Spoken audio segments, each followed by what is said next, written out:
1740. Lisbon wakes beneath a soft morning sun, glowing with wealth and devotion, a city certain of its own eternity. Church bells roll across rooftops for All Saints' Day, and the air carries incense, candle wax, and Sunday silk. Yet deep beneath the cobbled streets, an unseen tremor gathers, silent and beyond comprehension. 1741. Families move through narrow lanes toward morning mass, nobles in velvet beside beggars in rags. Every church fills with prayer, every altar blazes with thousands of candles, life abundant and ornate. No one senses how close they are to the edge of oblivion. 1742. The great Ribera Palace shines along the Tagus, the nerve center of an empire stretching across oceans. Honey-colored stone galleries proclaim Portuguese dominion, confident and unshakable. In nearby warehouses, Brazilian diamonds worth fortunes rest quietly in sacred shadow. 1743. The Terreiro do Passo lies calm in holy stillness, as if the city itself has paused to breathe. The waterfront is peaceful, the empire carved into stone, eternal in appearance. And still, Lisbon has only minutes left to stand unchanged. 1744. At the Ribera shipyards, hammers are silent for the Lord's Day, tools left where workers set them down. Half-built ships rest in their cradles, timber stacked for voyages to India, Brazil, and beyond. The district of craft and conquest waits unknowingly to be swept into the river. 1745. The Say Cathedral overflows with worshippers, ancient, dark, packed shoulder to shoulder with the faithful. Its towers have watched centuries of history and seem immovable against the sky. Thousands kneel beneath vaulted stone, candles burning like stars in the dim interior. 1746.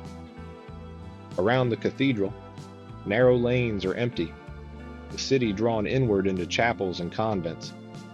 Nobles and beggars share the same hush of devotion, breathing prayers into candle-lit air. Soon, these flames will fall, and these vaults will collapse into dust. 1747. So, Jorge Castle stands stern above Lisbon, its Moorish walls hardened by conquest and time.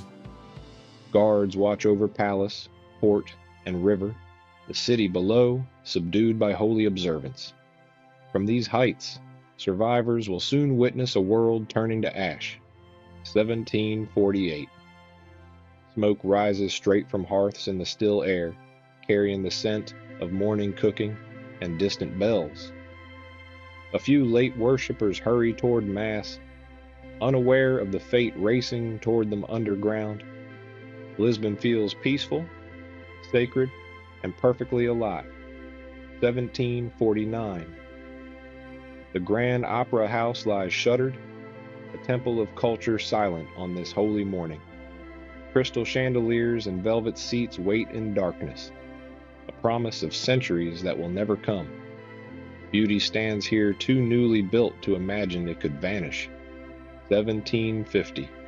West along Balaam, the morning is golden, where city clamor fades into maritime calm. The Manueline Tower rises from the water, carved with ropes and crosses, guarding the gateway to empire.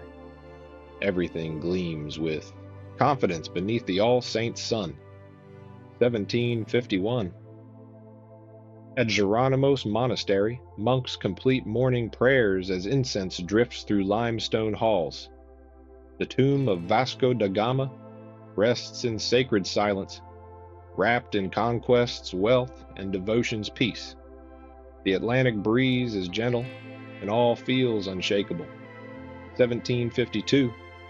Ships rest at anchor on a quiet river, sails still, timbers creaking softly in the calm. Markets are closed, workshops silent, Lisbon paused in reverence and rest. No one suspects the sea itself will soon become an enemy. 1753. The city stands abundant, tranquil, and reverent.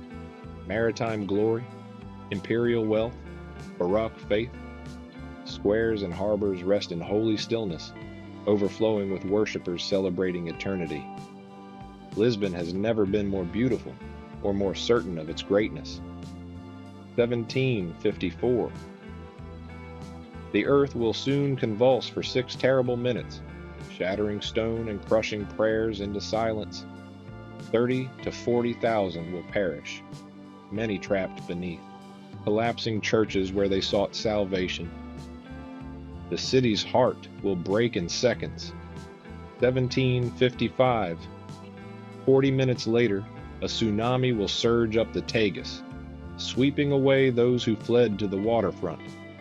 Then fires will ignite from fallen candles, burning Lisbon for 6 days in a storm of flame and ash. But in this final breath of peace, the city still shines, unaware, perfect, and moments from transformation